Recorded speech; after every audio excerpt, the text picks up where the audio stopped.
From the Middle is a founding member of Odd Pods Media. Hello, everyone, and thank you for tuning in to episode number 324 of From the Middle. We are three middle-class guys living in the middle of America, in the middle chapters of our lives, with points of view somewhere in the middle, purely in a comedic sense. We don't talk about politics at all. In this episode, Corey's gone, so Dillon and Kendall, that's me, we have a ton of fun talking about Kendall buying a fancy dress and getting scammed. There's more to the dress. It had a purpose. We talk a little bit about tortillas and how much fun I had eating them in Austin. A little bit of soda time if you're into nice flavored sodas. And then we ended on a great discussion that was critical in terms of how you eat your food and why. And we would love to know. We would love for you to listen on the back end and tell us. Reach out to our socials. You can text us. You can voicemail. Listen into the little segment at the end and let us know the order in which you eat your food and why it is that order. We had a ton of fun in this episode, even without Corey. We hope that you'll enjoy it. Check it out. Oh, for the love. Sorry, just clearing my Mountain Dew hole. I got my phone hole cleaned today. That's where you keep it? You're so cerebral and you're so developed and evolved.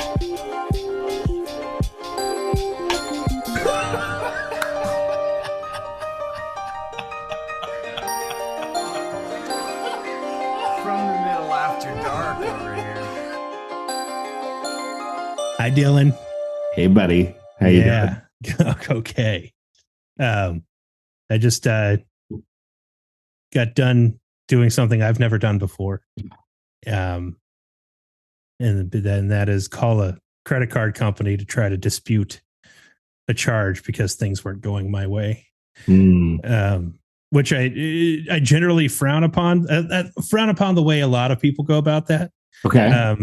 Because my wife was telling me, and I know from working in the ticketing agency, the ticketing world, that people misuse and abuse the power of the credit card companies sometimes to dispute charges that they shouldn't be disputing. And the business owners on the other end, it's not that there's no recourse, but it's that it's not worth it and it feels kind of futile. Yeah. But, and this is, I had what I feel like it's a shameful old guy moment. It all started with my wife a couple weeks ago or week and a half ago, something. She was trying on dresses. She was volunteering at a gala event. Oh, fancy. Yeah. And so she tried on one super fancy dress and she had made a comment that like, man, I need an excuse to wear this one. I'm not going to wear it to this. And so then like my wheels started turning. I was like, she loves the symphony. I'm going to take her to the Columbus Symphony Orchestra. And so, and I'm like doing this, like I'm all excited about that. I love doing surprises for people, but I'm also the same kind of guy who can never keep it a surprise. And so like, I never keep it as a surprise. I would end up telling her, but I hadn't told her, or at least not yet, until my hand was forced, because in my giddiness and my heart eyes, I Google Columbus Symphony Orchestra. Right. And it comes right up with how to buy tickets for the Columbus Symphony Orchestra. Sure. And I bought tickets that I thought were good enough for us and everything. And then when I don't remember exactly how I came across this realization, but I came across a realization that I did buy tickets for the Columbus Symphony Orchestra in Georgia. Oh, for the listeners, we don't live in Georgia. We live in Columbus, Ohio. Yes. So I made that mistake. Mm-hmm. And so then like looking for a phone number or something to call, be like, because it wasn't Ticketmaster, but it was what I had thought at the time was this must be the ticketing agency that this small town orchestra uses.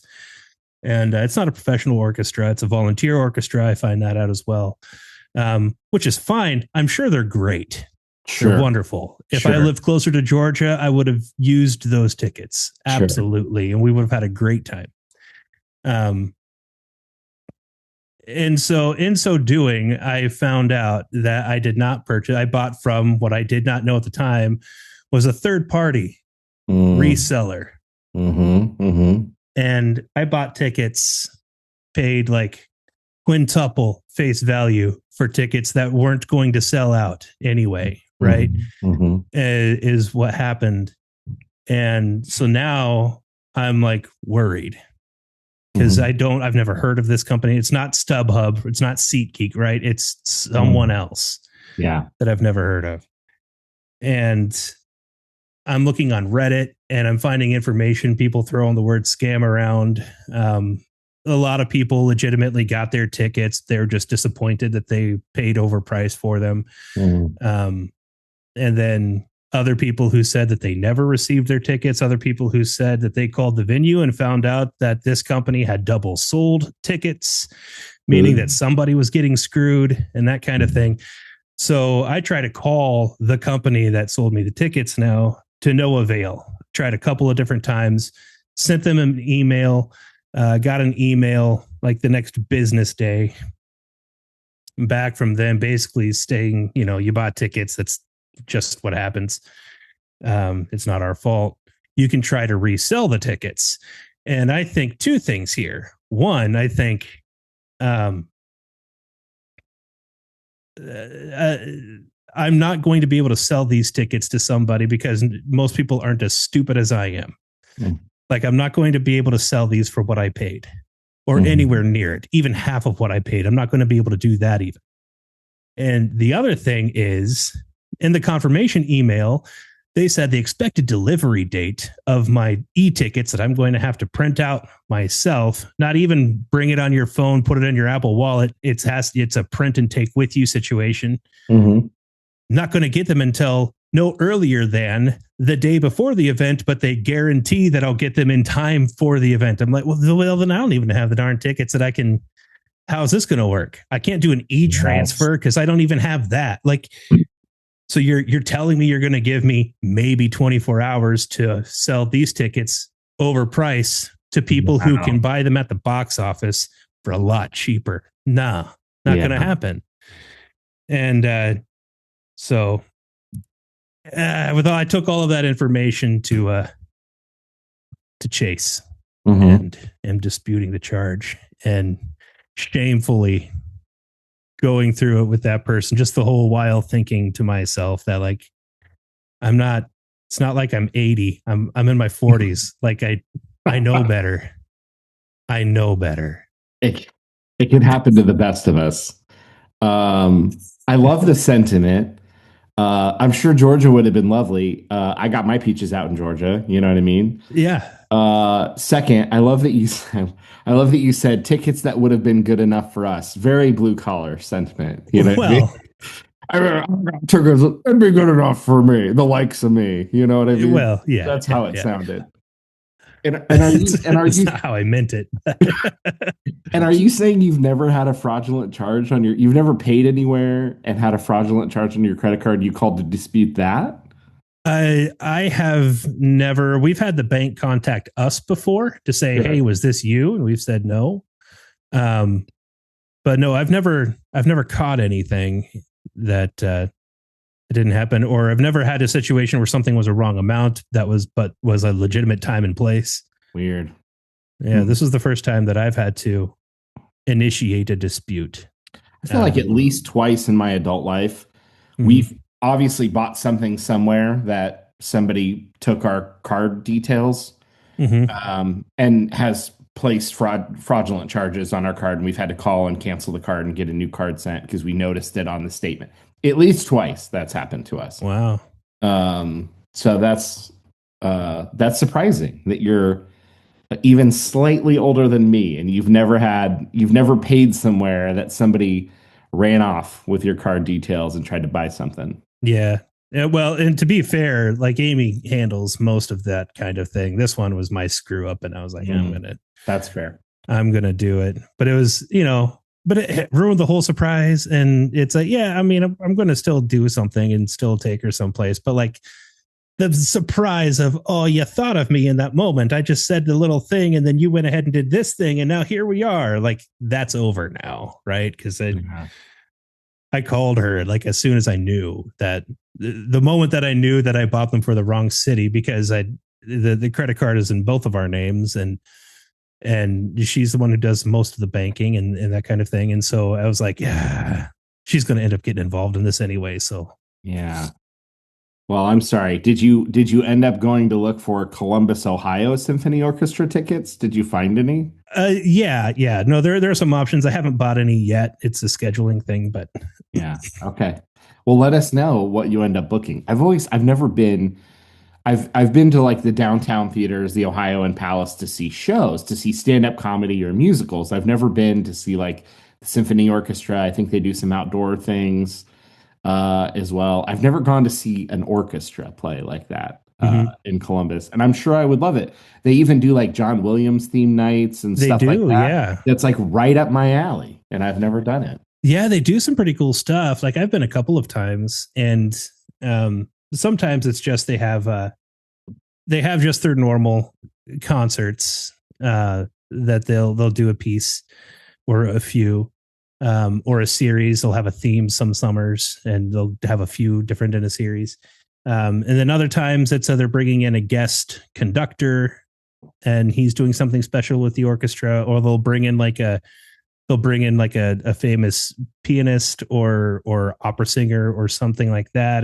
But it's the orchestra is accompanying. And then other times they do something big and fancy, like the Star Wars thing. They've done that before, where they'll show things on a screen while they're playing the music and stuff, and put together a whole production that way. So it's pretty cool. Like I recommend people at least experience something like that. Like pick something that you think would be up your alley, and then just see what it's like. I'm kind of dressed up and go. Never done it. Yeah, it makes sense. I feel like I listen to a good amount of movie scores and instrumental music, especially while I'm working. Something without lyrics in the background. And I know for sure Cincinnati Pops and the City of Prague Philharmonic I've listened to a lot. So I know those. I know those are like readily in rotation. I don't know why I've never gotten tickets before, but it is right up my alley, and I'm sure I would enjoy it on a good themed night. That's for me. I think it would be a ton of fun. So you'll have to let me know what the experience is like. Hey, and right here in Columbus, man, we have a legitimate professional orchestra. We have a good one here. Yeah. There you go. Awesome. What else is for anyone listening that maybe is tuning in for the first time, unlikely, or knew that we were off for a few weeks. We were off for a few weeks. Well, 1 week, and I was off for a few weeks because I was traveling. This week Corey is gone because Corey is traveling and might be traveling in perpetuity. I don't know. We're playing a game of Where in the World is Carmen Sandiego, but she goes by the name of Corey. And so who knows? He's been to Europe. He's on the West Coast. I don't know where he is right now. He's had a crazy month already, and there's another month behind it that's going to be fun. There better be tons of good travel and food stories when he gets back. There can't not be. I know. It's exactly it. We expect it. Yeah, I know. And I was gone when you guys recorded last. I was in Austin, Texas for work. Two different work events at the same time. I was bouncing between venues, which was fun and also busy. But I feel like I had teased a while back that I was going to be smuggling tortillas out of the state of Texas. And I did successfully smuggle tortillas. I've been dying to hear about the tortillas. I was so happy eating those tortillas. Yeah. I just want you to know this all started because one of our listeners, John, also happens to be one of the co-hosts of the Grabbing the Brisket podcast. And I had sent him we were texting, and I had sent him a picture of these tortillas that I get from Costco. that are just like the low carb mission. They're soft, they're pretty solid for being in the Midwest and not in Columbus, Georgia. They're pretty good tortillas. Right. And for our area, whatever. And it just was like this, his response was this immediate, like, oh no. Yeah. And I had mentioned that I was going to Texas for work, and he said, you got to go to HEB. And so for weeks I had been plotting around HEB, and he's like, there's normal ones, there's butter tortillas. And apparently my boss had been plotting the same thing. And she had been to Austin not long before with her family for a fun trip. And so, like the last morning that we're there, she's like, "Hey, I'm gonna run to the grocery store. Do you need anything?" I said, "Where are you going?" She said, "HEB." I said, "What are you going for?" She said, "Tortillas." And I'm like, "Seriously?" And she said, "Yeah." And she's like, "Why?" I said, "I've been talking about this for weeks. As we're talking, somebody walks up and says, 'Hey, Dylan, when are you gonna get your tortillas?'" And I just look at them and back at her and point, like, see, I didn't just. So anyway, Mhm. we plot, we get ourselves to an HEB. We get so many tortillas. We need one of those like carry out, you buy the cloth bag from the grocery store kind of things. I was sure. I'm very weak and have not exercised in a while. I was very sure it was 20 pounds of tortillas in this bag. Okay. And we hand it, and I said I'd carry it around because we had so many. And as we're checking out, and she kind of grabs the bag, she's like, "Yeah, it's a lot." And I'm like, "I'm sure it's 20 pounds." We hand it to the guy at the checkout and say, "Hey, we're gonna just need these tortillas, a good mix of regular and buttery." She's getting a bunch for her and a bunch for other people to take home. I said, "Hey, can you weigh all of these in the bag before? This has got to be 20 pounds of tortilla." It was 10. It was 10 pounds of tortillas.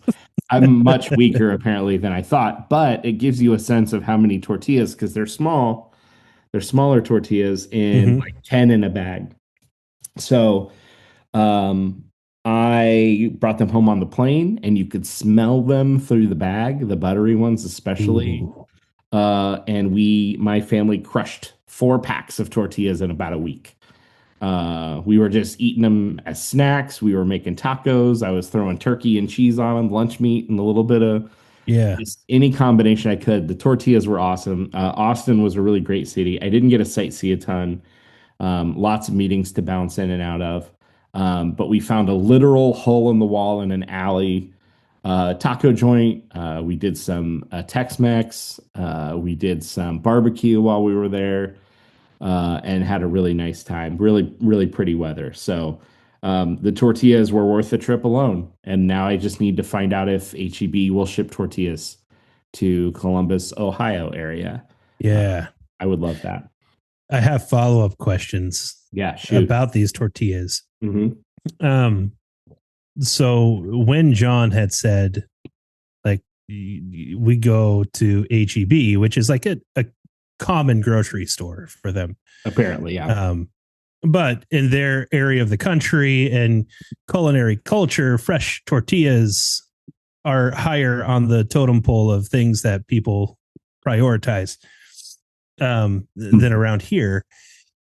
And which makes sense to me because like I said before, like watching YouTube cooks, Mhm. very often I hear people saying how you got to make your own tortillas when you're doing tacos. It's worth it. And so I think that goes one of two directions for me. I've leaned toward it's the concept of fresh tortillas is the thing that you're after. Hmm. Not necessarily quality, although I'd imagine it's something of both. Right. And so with the HEB tortillas, Mhm. did you try one immediately? Yes. Was it a better experience than a week later? Yes. But But I would still imagine that like a good tortilla a week later beats a mission tortilla ever, is my guess. I'm sure. Yes. And one thing that I found so surprising is the little bit of like stretch and chewy, but not too Mhm. much that you just don't get in any tortilla here. Feels much more like, it just rips in half right away. There's no pull to it. There's no stretch Right. to it. Yes, we did try them fresh, and actually, I was kicking myself because we had a pretty solid hotel breakfast, all things considered. So the morning that we went, I went and got breakfast, which I had done for several days in a row. Hmm. And it was totally fine. And then after we went to HEB, which it was a breakfast buffet at the hotel. After we went to HEB, she's like, "Hey, there's a taco truck down the street. I'm going to go get breakfast tacos." And I was so full, I couldn't bring myself to order any, but I was now so disappointed that I had eaten at the hotel and didn't get fresh because what I imagine New York City is like with hot dog stands. Hmm. That's like Austin with taco trucks, just Okay. everywhere, like every half a block, it feels like, or block. There's another truck or multiple trucks or whatever. So, Yeah. and so I was so disappointed in myself, but we did still pull a tortilla out fresh and tried it right then, and it was great. They were not quite as good a week later, but they were still delicious. And she actually freezes them. And in hindsight, I should have bought more because we Hmm. demolished what we got. You can freeze them. That's the answer to the first one. I think you're right, though. It's probably a combination of fresh and ingredients, but mostly if it's warm and soft and a little chewy, stretchy, Yeah. that's probably going to feel much better than pulling it out of a plastic bag cold. Right. Well, did you try to reheat? Do you ever reheat your tortillas? I did. And I'm a big fan of, assuming it's not sliced bread, if it's rolls or tortillas, I'll put a Hmm. little ramekin of water in the microwave and then I'll just throw them in and like paper towel or whatever. And then they're really Hmm. soft again and warm. So I did that and they were still very good. Yeah.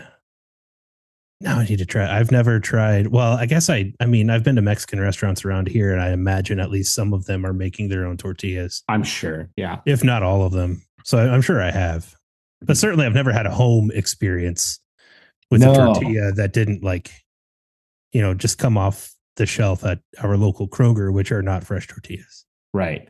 Yeah. And I don't know.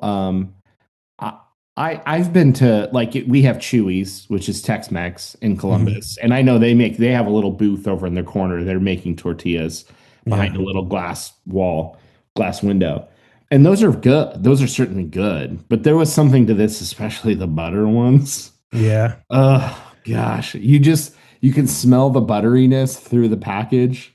Oh gosh, I would go. I'd probably buy more of the butter to normal ratio. It would be like 3 to 1 unpacked. Hmm. The butter was so good, but yeah, it's still not as good as what I had.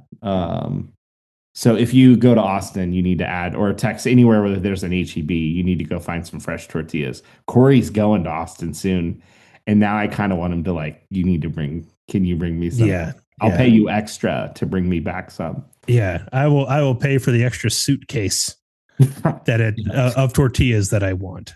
Yeah, you buy extra luggage, you pay to check the extra bag, you fill it with tortillas, and I'll pay for the whole experience. Yes. That's Yeah, it would be worth it. I'm just gonna say that. it would be. It would be. Did you do anything else while you had business stuff and food stuff? And Tons of I'm business stuff. happy to talk more about the food stuff. Kind of There hit you that go. pretty quickly, but Tons of food stuff. Yeah, we went to it's the chain, and then Papacitos is a bit of a chain, but very very good Tex-Mex. The company ordered this like family style, so giant platter of meat. I think I've got pictures. I'll send. There's like ribs and steak and chicken and pork and ooh, sausages, and then big huge bowl sides of like beans and rice and all kinds of stuff that you could load up in tortillas there. So Papacitos was very good. We also had Terry Blacks, which I did check with John. And I said, I'm sure Papacitos and Terry Blacks aren't like the best version of those things you can get, but give me a sense of like how are these like authentic enough? And he said Terry Blacks is definitely representative of Central Texas food, although there are certainly places better, but it is considered authentic.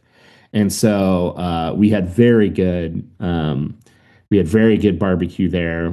I had ribs and sausage and mac and cheese and cornbread and multiple desserts. And so both good options. If the company's picking, I would say they could have picked something very bland. and not pick something that was probably a good option for a large group. So I'm appreciative that they picked something that was still a good option, of local-ish food. So, but no, it was a lot of, we were downtown. It was a lot of bouncing between meetings. Some people went out to, have fun at find a bull riding bar and went and did that. That's not my speed. But what I did see was very nice. I'd love to go back. We had a great time. And one night we had a Uber driver that I'll give you the really quick version. We were coming down these steps from one of the restaurants and they're already parked 30 feet down below the steps, and yelling the name of the person who ordered the car, not rudely, but too loud for the fact that it's nighttime and we're coming out of a quiet restaurant. Yeah. And he's like, I need to see your phone. I need to see your phone. So for the code or something, whatever says that that's who belongs. He's telling us where to go. 2 in the back, 2 in the middle, 1 in the front. Don't let yourself in. I'll get the seats. And kind of like I'm trying to think of the name of the character. Did you ever watch the movie The Incredibles? Yeah. It kind of looks like the person that makes the suit. Okay. Edna, the character. Edna, it's kind of what this person looked like. If I had to give you a cartoon equivalent, so I'm gonna share screen. I was gonna say I think I know who you're talking about. Like this is pretty much what our driver looked like, both in size and shape and glasses. And if this character was made into a human, that's who was driving our car. And so very friendly, had water bottles, was trying to chat us up, whatever, asked for 5 stars, but then was joking about, only being 2-star or 1-star. But driving us back to wherever we're going, and somebody's telling a story about some dog that gets left in the Las Vegas airport that was in the news. I don't know if other people heard about this story. Very eccentric driver is now very engaged into the story other people are telling. It ended up being a happy story. Somebody adopted a dog that was left. Anyways, the person's saying, not that it should matter, but it's also such a cute dog. And is like holding the phone back to the people in the middle seat to see the picture of this dog. And our driver goes, let me see, and like leans their head back. And I was thinking about our conversation about, what does a driver have to do to get you to say something? An Uber driver. Talked about this a month or 2 ago. Like how distracted does a driver have to be? And I was pretty close now with a group full of people, and the person in the middle seat says to the driver, hey, you need to probably focus on the road. You know what I mean? Yeah. As they had just told us that they had tried to get a job for these Waymos that are self-driving cars around Austin, about how they applied for a job at Waymo but didn't get it, which we had follow-up questions because I thought the point of that was to drive themselves. Yeah. And only to reveal I didn't get the job because I didn't pass the defensive driving section. So this is our driver around, who's now distracted by the photo of a dog on a phone, who is Edna from The Incredibles, but very funny. And really kind of capped off several days of this idea of discussing Waymos. And we did get a ride in a Waymo, which was weird, about the idea of like self-driving cars and lots of AI because of work. And just getting out of that experience going, there's just some things AI can't replace. You know what I mean? Like that driver experience can't be replaced. So a bit of driving around, a lot of meetings. Certainly some great food. HEB stop. I missed Whataburger. Unfortunately, I didn't have time. That was the thing I was most disappointed by. I missed Whataburger, and I didn't go get breakfast tacos on the HEB trip. So that was some of the other sightseeing. Our hotel breakfast though was up on the 18th floor, and a whole corner of the building was windows. So you could sit and eat breakfast and get a really great view of all of downtown Austin and sit and enjoy while you were eating, which was nice. Very cool. Very cool. Well, we'll have more, I'm sure, from Austin, Texas, but other things. Probably food related if I know us. Oh. After we hear a quick word from some firm Odd Pods Media people. Those folks. If you like fun, then you're going to love the Beard Owl podcast. It's a podcast where we talk about two of the greatest things in the world, beer and Weird Al. And frankly, we talk more about Weird Al than anything because he's the gift that keeps on giving. So join us as we talk through Weird Al's career, what he means to us, and we have some very special guests on to discuss the magic that is Alfred Matthew Yankovic. Weird Al, part of the Odd Pods Media Network. Hey, Jeff, what are we doing? Why are you whispering? Because all of our devices are constantly listening to us. Unless we take massive efforts to protect our online privacy, all the details of our lives will be in the hands of mega corporations. Okay, sure, but this is the promo for our podcast. We need people to be able to hear us this time. Why do we need a promo? Oh, funny you should ask. We're now members of the Odd Pods Media Network. Are they one of those global conglomerates? No, they're just a really awesome podcast network full of great shows like ours. Well, is there anything specific we need to say? We should probably tell them what our podcast is about. Oh, it's about how the algorithm shapes our lives and how tech companies profit off our personal information. We dabble in tech conspiracy theories and talk about how billionaires are all buttholes. I don't think we should say buttholes in the promo. But we already did twice. Join us every other Monday for new episodes of Suggested Articles, a podcast. I just wanted to say you didn't ask how I was doing, rude. But if you had, I would have told you that I haven't had in so long, a Faygo grape. Faygo grape. Faygo grape. This is zero sugar for anyone not on YouTube. And it's delicious. It's even better than I remember, actually. Yeah. Faygo, man. Faygo. They need to get... so Faygo has some really great zero sugar options. They need to expand that. You know, they're kind of like Mountain Dew in that there are some good Mountain Dew zero sugar options. Yes. The gas stations and grocery stores are hit and miss as to whether or not they're carrying it. So they're not commonplace enough to find for my liking. Right. You can typically find the 12 packs in the grocery stores, but if you're looking for the bottle you're probably not going to find it. They might. But there's some of their flavors that, like, why can't I get a zero sugar voltage like that? Why can't I get a zero sugar live wire? I want those. You're preaching to the choir. I feel like post-COVID, they cut down on the number of options to save costs. And then they never quite fully got ramped back up to like offering what they used to have. Right. Yeah. So right now it's like you can get the regular Mountain Dew zero sugar Code Red. You can find pretty regularly in 12-pack cans. The Baja Blast you can find. And that's about it. When they have their special editions, a lot of times those come in zero sugar. But man, they need to get the rest of them. Faygo is the same way. They have some really great. Rock and Rye is my favorite Faygo flavor. Mm-hmm. One of my favorite, maybe my favorite soda of all time is the Faygo Rock and Rye. And they've had diet since when I was a kid.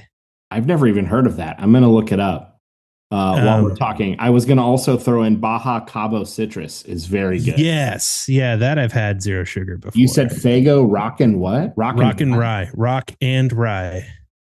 What is it? What's the flavor? Smell? That's the question, man. It's hard to explain. It's something similar to like a red cream soda.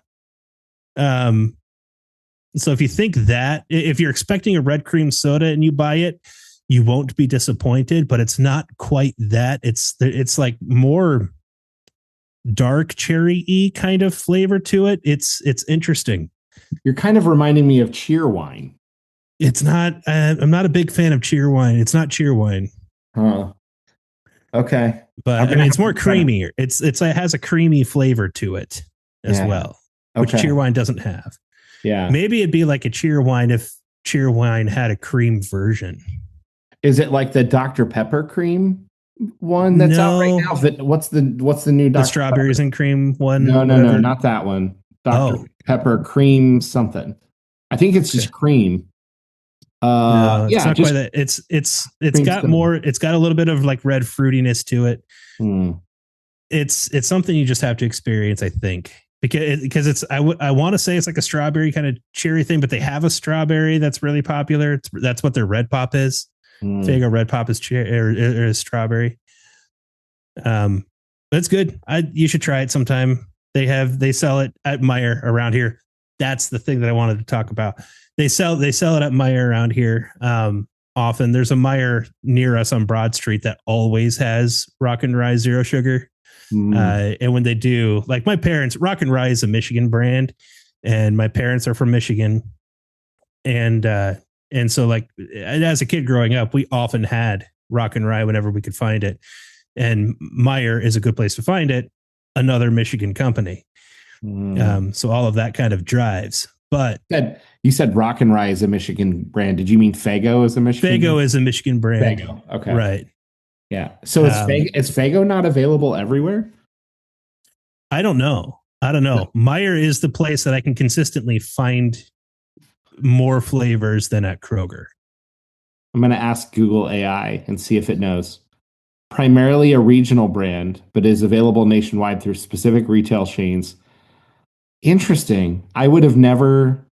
This is one of those things that's fascinating. You just don't know what's regional and what's not. Yeah. Like I suspect there's a lot of people listening who have no idea what Faygo is. Oh, if you want to Google it, it's Faygo soda. And it's an off brand. It would not be considered a Coke or a Pepsi or a Dr. Pepper tier. It would be a tier below in terms of depending on where. If you're in the heart of Michigan, they would absolutely disagree with you there. But really, they would count a Faygo up with a Coke or Pepsi. Yes. Yeah.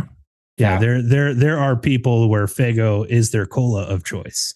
Interesting. This is like Dr. Pepper to Texas. It could be something similar to that. Yeah. Interesting. But well, my Faygo grape is delicious. So if you can find it, I highly recommend. And there is a zero sugar option. And I hadn't had it in so long that it just popped into my head. We do a lot of curbside. We were placing a curbside order. And the only thing that got me that was a little tricky was I wasn't paying attention. I did a quick search. The picture came up of the can. I hit add to cart. I pick up the order. I get home. I unload it. It's an 8-pack, not a 12-pack. Yeah, that's how they get you. And they got me a little bit, which means the price would have translated to what the Coke and Pepsi was on sale. So little expensive if you're thinking the rate is for 12 cans instead of 8, but delicious and worth it. I'll get absolutely. One.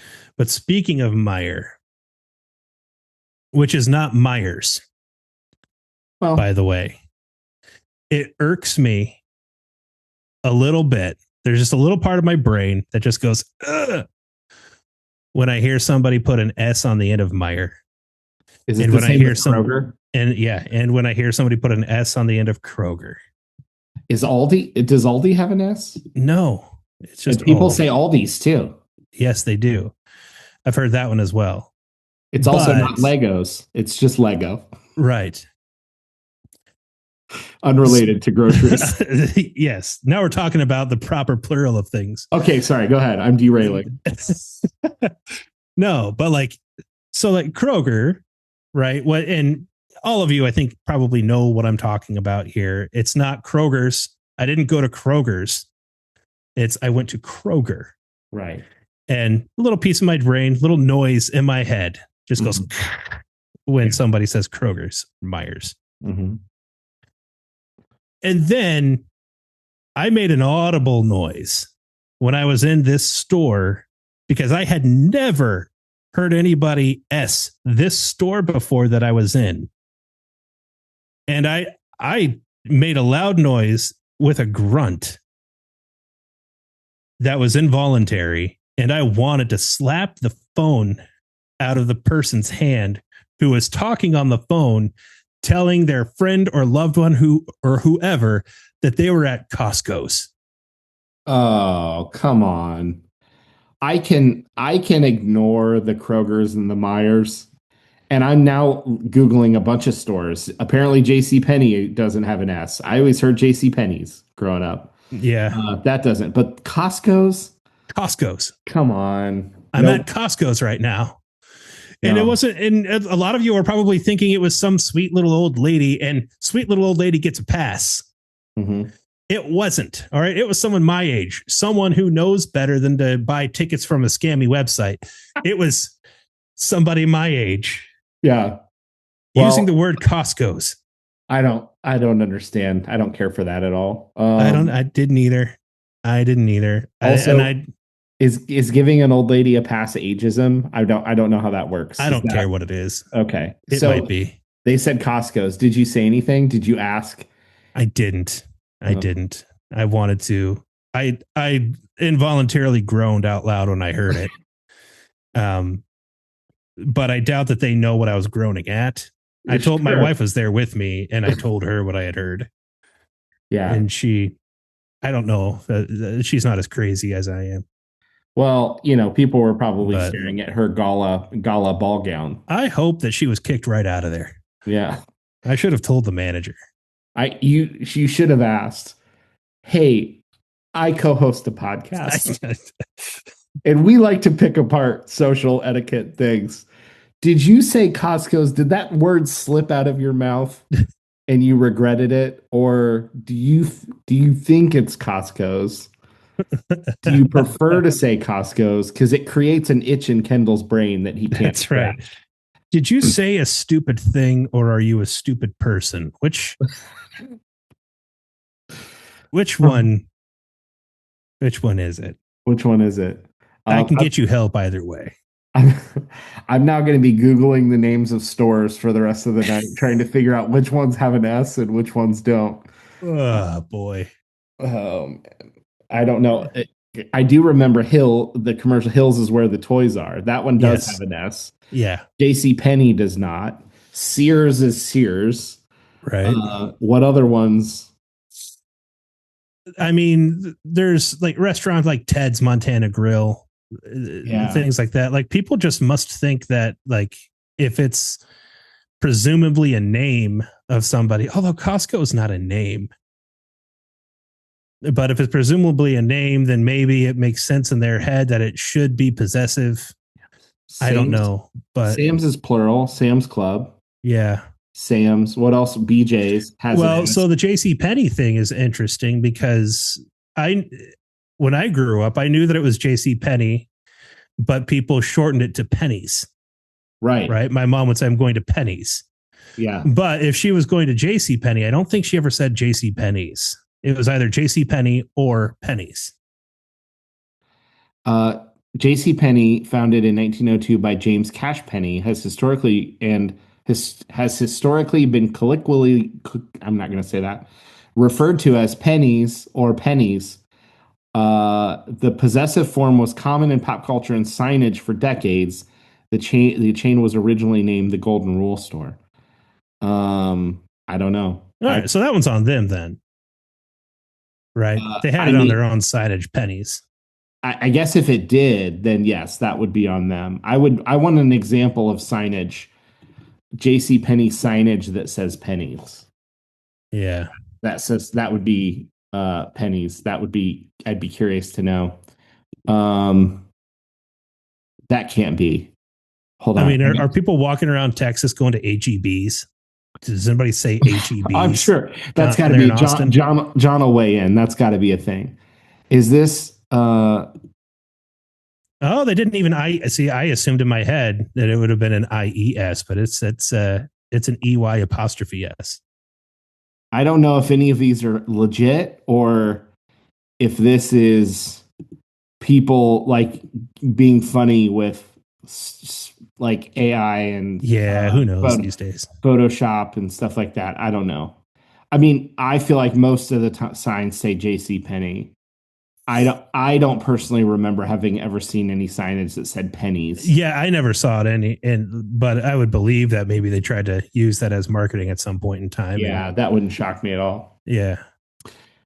So Meyer, not Myers. I have another food related question. Since Corey's gone, I feel like we can do all the food topics. Let's do it. Because when he gets back, we're going to also ask him about food. So if that's not your thing, quit listening.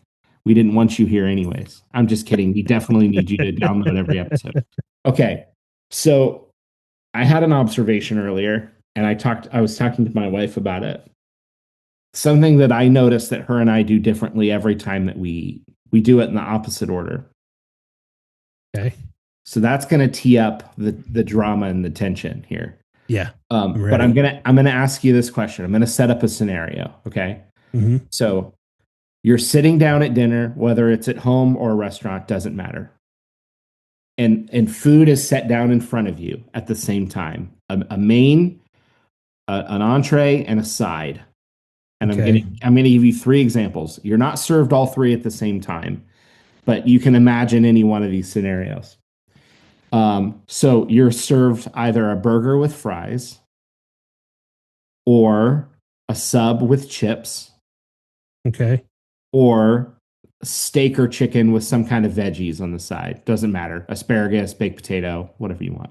Okay. In any one of those entrees and side combos, again, you're being served them at the same time. Which one do you eat first and why? Is it the same order, entree to side or side to entree for all three of those? Or do you choose a different way to eat it? I'm trying to understand because her and I do it opposite for all three of those every single time.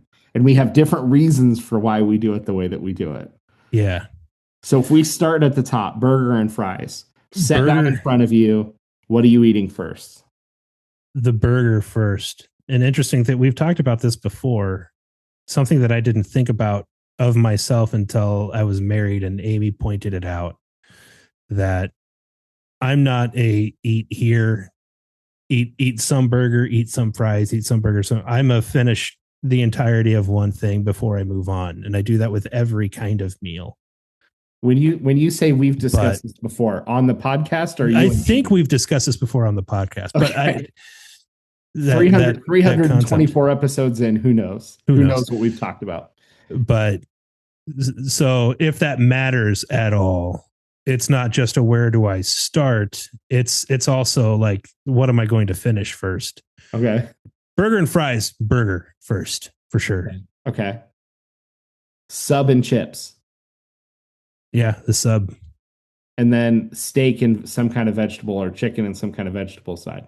Steak. Okay, so you're generally picking main first. Yeah. And I decided in thinking through this, it couldn't be a situation where you're at Olive Garden and you order pasta and you get a salad and the salad comes out first, because obviously then the salad is clearly it can't be an appetizer entree situation because they come out at different times. You're always going to eat it in that order.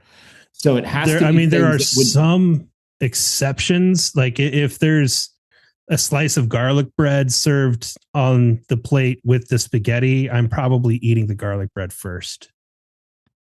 I don't know if that's the same kind of thing. Some things start to not feel like a true side to a dish. They start to feel more like an appetizer. Yeah. Like bread anywhere generally feels like an appetizer. Okay. A sit down restaurant, a salad is always coming out before a main, unless that's your main dish. Yeah. I've never thought of this before, but in your examples, and then as I'm kind of like rolling it through my head, I think generally speaking, it is, I'm going to eat the entree first. And then if I get to the sides, then I get to the sides. So why? So the next question is, why do you do it that way? Well, for the steak thing, I have a strategic reason for it. Great. Let's a pre-thought out reasoning for it. Great. Whenever I go to a steakhouse, I always get a Caesar salad to start, and then I get a steak, typically a strip steak. Yeah. And a baked potato with just butter. Okay. And and then they usually have bread too. So I've gone through bread and salad and now a full-size steak. Right. I often can't finish an entire carby baked potato. Okay. But I love leftover baked potatoes. And so I often will bring a baked potato in its entirety home. Right. And I would much rather bring a baked potato home and reheat it than to try to reheat a steak properly. Makes sense. So what if the baked potato was like asparagus and you had not just had a salad and bread? Then it's not carby, which means I'll probably go ahead and eat it and finish it, but I'm not worried about and I'm not bringing it home. So you're going to eat the asparagus first, then the steak? No. I would still eat the steak first Now that you ask me, I just didn't have a strategic reason for doing so. Got it. So is the idea in eating the entree first then what's the rhyme and reason there? Why? Why do you feel the urge? I think it's because if I'm not going to be able to finish all of my food, I want to eat the bestest thing first, which I think is always going to be the entree for me. Is that a regular concern that you're not able to finish a standard plate of food? No. Okay. I'm not saying it makes sense. Well, no, I don't expect it to. It was just because at the same time, while I'm eating my steak, I always find the middle moistest, like least cooked little portion of steak in the middle, the best bite. Right. And so that's always my last bite. I eat from the outside in. And that's always my last bite. And so like my best bite of steak is always my last bite of steak. Right. I don't, maybe it's just what I'm most excited about. I don't know. So what you just described is exactly why I'm the inverse. And I'm basically never concerned about not finishing my food. It never crosses my mind. If this food sounds good, I'm just gonna eat it. It's gonna be gone. I'm not taking home leftovers. So my thinking is I'm gonna eat the sides first because I want to end on the best bite, which is the middle of the burger or the middle of the steak. I want that to be the last bit of food I experience before the meal has ceased. I don't want to end on the side. I don't want to end on the chips or the fries. They can be great. They can be perfectly good. But like the entree is the exciting part. The side is just the path to get there. And so my brain is like, get rid of, and I do the same thing as you. I generally eat all of something and then move to all of the next thing. And then I'm not picking back and forth. But that's why for me, I don't want to end on the veggie side of veggies. I want to end on that middle piece of steak. Yeah. I think maybe each meal in my head is part of my weight loss journey. Is like, maybe I'm not going to finish this whole thing. And if I'm not going to finish the whole thing, I want to make sure that I eat the great thing. And so, but then like, my fat ass finishes the whole thing anyway. Well, it's this internal dialogue like that's happening every single time. I'm gonna eat like a skinny person at this meal, and then I end up not. But I give myself the chance. Yeah, if I've already gone out to eat, I've already lost. I'm not going to make good. I'm not going to make good decisions once I get there. That's not right. Right. It's like, well, now that I'm out, I might as well get what I want. So for my wife, it's the exact opposite. It's not the exact opposite. It's a totally different line of thinking. Yeah. So how she grew up, because this is very much a how we grew up thing. And by the way, for Corey and I, leftovers were always on the table, not literally, figuratively. You were always taking whatever was left home. So there was never a question of, if I can't get around to eating all of these bites, I guess I'm going to eat the favorite thing or the entree, because like it was going home with you. So you were going to eat it later. So for her parents brought them up like where the entree, you would typically think of it as the healthier thing, and the fries or the chips or whatever on the side is probably not as good. So make sure to eat the main thing, and then they're less of a leftover family. So they might just be leaving the chips or leaving the fries or leaving the side of veggies because it's not a big deal. And so it's entirely different. It's like eat the main thing first because that's your main part of your meal. And whatever's left, so be it. Right. Which it's not me at all. So this all came about because we got subs. We had ordered some subs and chips. And I'm like, eat my chips first so I can get to the good meaty sub, Yeah.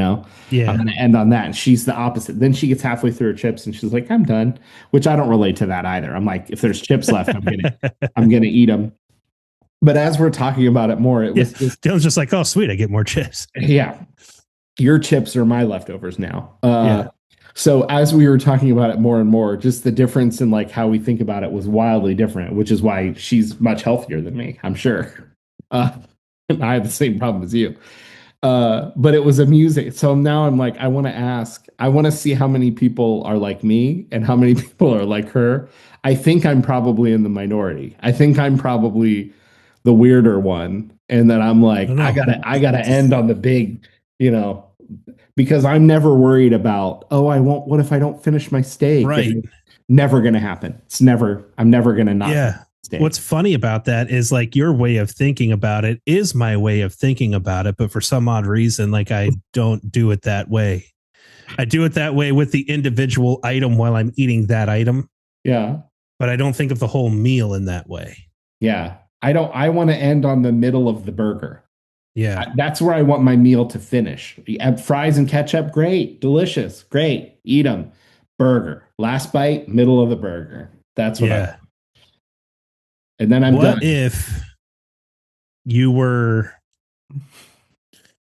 I'm going to give you the example of City Barbecue Okay. because of my feelings towards City Barbecue. And so you're just going to kind of have to put yourself in my shoes here. Okay. So at City Barbecue, I'm not a big fan of their meat Okay. there. Okay. I am a big fan of their sides, especially their baked beans. I love their baked beans. I do like good baked beans. And they have the nice, soft, mushy corn pudding stuff, which I also love.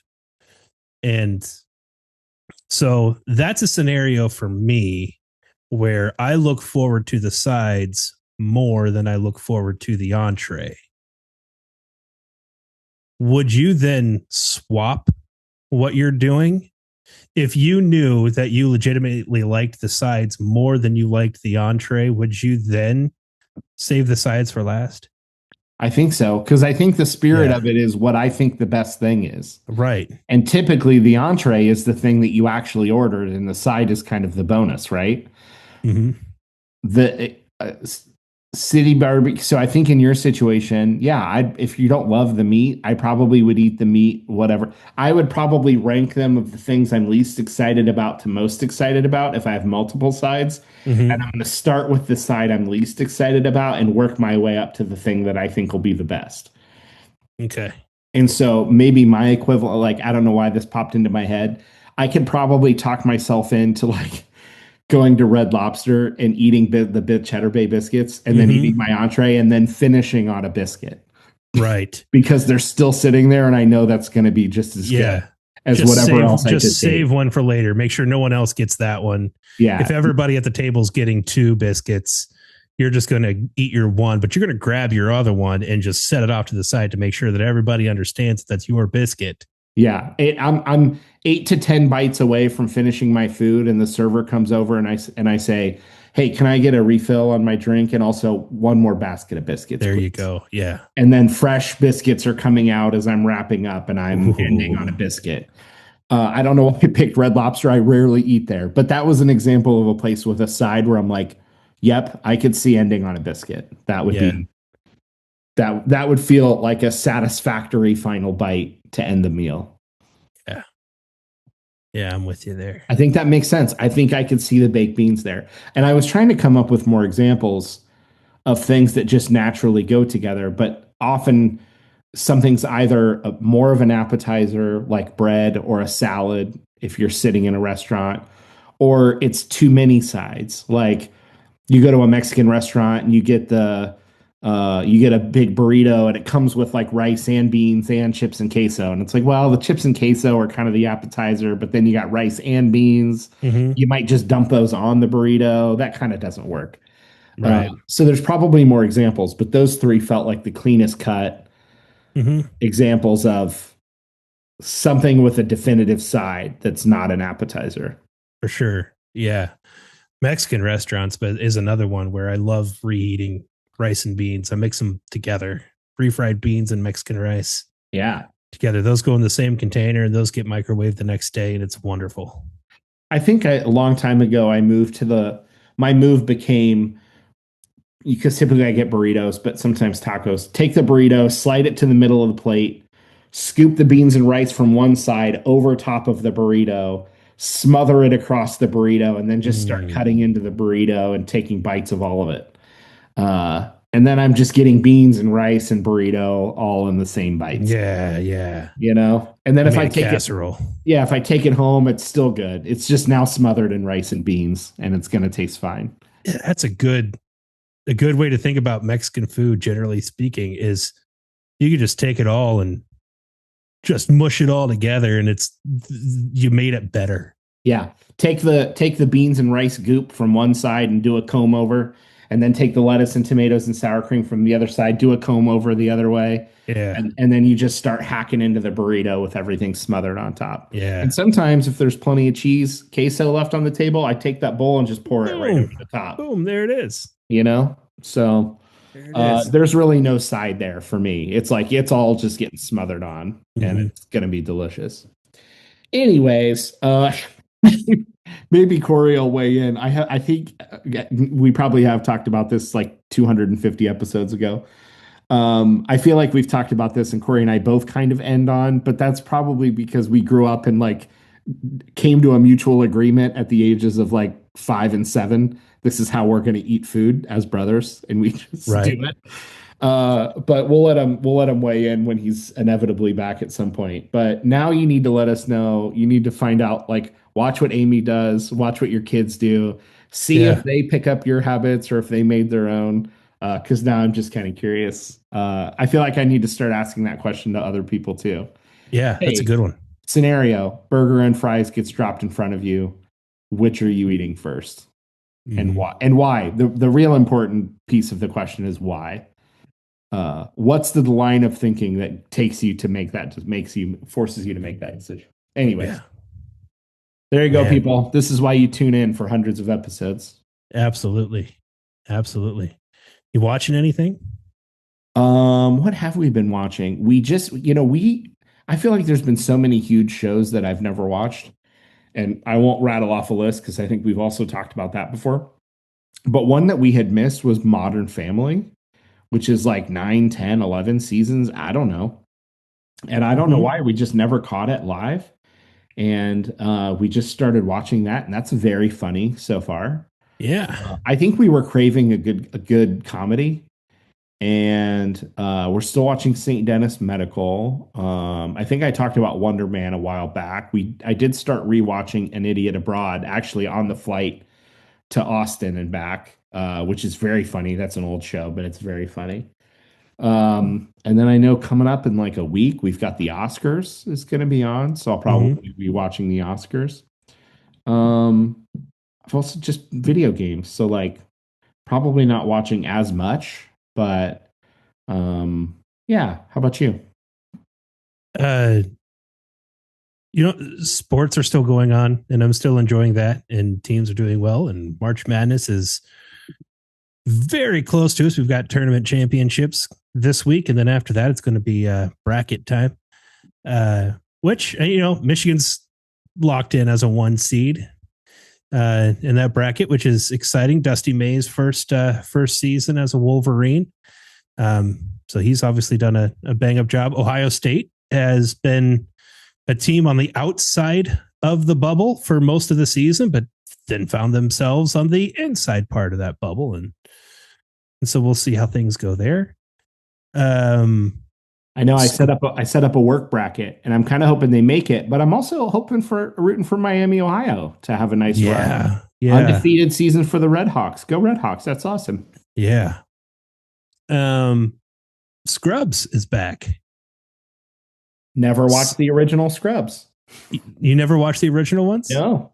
Yeah. I mean, I watched a handful of them.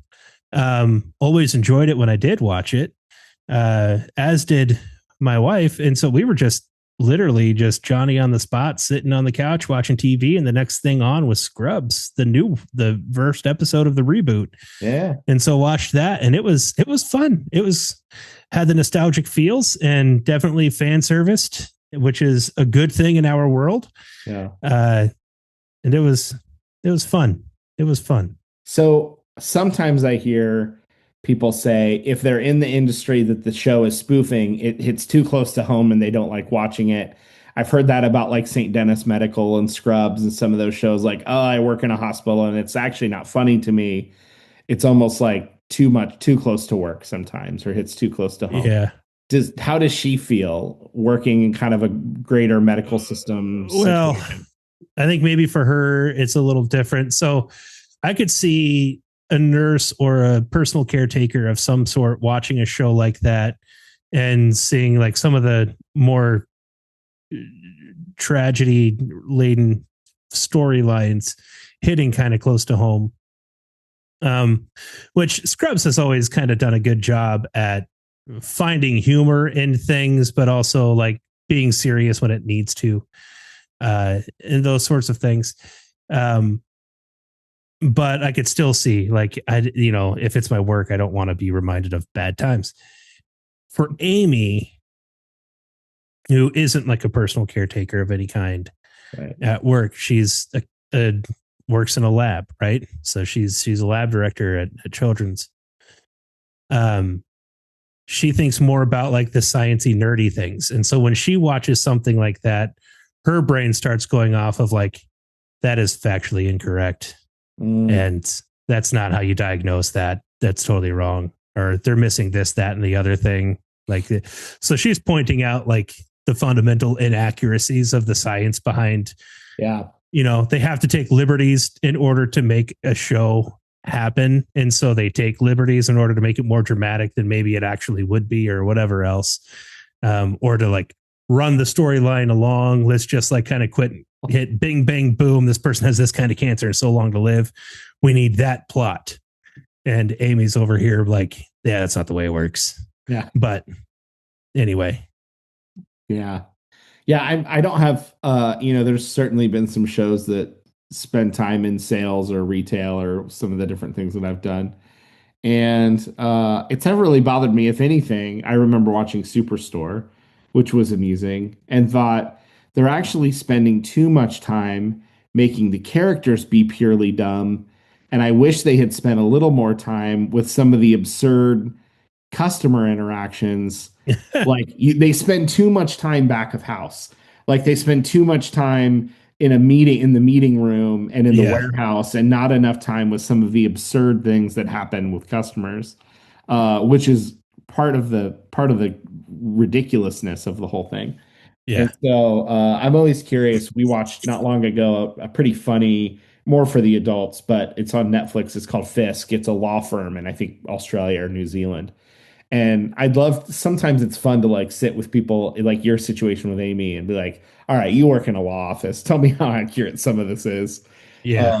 They did a better job at highlighting some of the absurd law firm clients, which I enjoyed. Fisk was really, really good, actually. Well, good to know. Now, if I need the inaccuracies, Amy can fill me in on what they're getting wrong. Yeah. So, but I mean, she can still enjoy a thing. Yeah. So it's not Good. quite that, but yeah. But I have heard the comments like that's not right. Oh, and I didn't hear it as like she can't even enjoy the show, but just like when some things are over the top, she probably is thinking, oh, that's not how. Yeah. Yeah. That's awesome. I know I'm excited for March Madness, as much of it as I can watch, just depending on time of day and when things are playing out. At this point, let's see if the Big Ten can pull one off. It's been 2000. Michigan State won it in 2000 was the last time the Big Ten had a so it's been a while since we've had an actual win. We've had championship runs. We've been to the final game. We've had multiple Big Ten teams in the Final Four. Yep. But it's been a while since we've actually won the thing. Yeah, I think it was like Michigan State in 2000. I had to look it up. Michigan in 89. Indiana had several in the 70s and 80s. Yeah. Ohio State's was in the like 1960 was the last time they won it in basketball. So, it'd be nice if the Big Ten actually pulled one out. So we'll see. But there you go. We'll have a bracket at work, and we got some gift cards. One of my favorite part about doing a bracket at work, we do gift cards for the top 3 brackets, and we also do a gift card for the last bracket. Whoever has the absolute worst one, because in a way that's equally impressive. It sure is. You can chalk the whole thing and have a decent shot at winning. But if you actually get most wrong, that's even Dan Hurley would probably say that's impressive. So yeah. Well, speaking of impressive things, friends, artiusman.com can make your beard smell. My beard is looking very scraggly, and that's because, to be honest, I didn't shower this morning. No, Last I took a shower was yesterday afternoon. You know how it goes sometimes. definitely. But when I'm on my A game, get out of the shower and I throw on some beard balm, and it just tames all of these weird hairs and things that are going on right now. If I had someplace to go today, my beard would look a lot better and it would smell a lot nicer too, because I use Artius Man products, and ARTIUSMAN.com. And they've got not just beard stuff. They have all kinds of men's grooming supplies. They also sell candles and other kinds of merch. They're a local to us company. We actually know the owner, and high quality stuff, good ingredients, handmade stuff, and they will ship it right to you. Reasonable prices for that world. And you're going to enjoy it. Fill up your cart. When you're checking out, if it's your first time, make sure you put the middle. Or is it from the middle? It's just the middle. The middle, yeah. In the appropriate spot. You're going to get 25% off of that order. And then, we get a little bit of help, and Artius Man gets a little bit of help, and you get a little bit of help on all of your subsequent orders as well. So we would appreciate that if you would. Anything else, Dillon? That's it. Nailed it. All right. Well, we'll see you guys next week. Hopefully, maybe Corey will be here to tell us about some travels. Maybe. See you. Bye.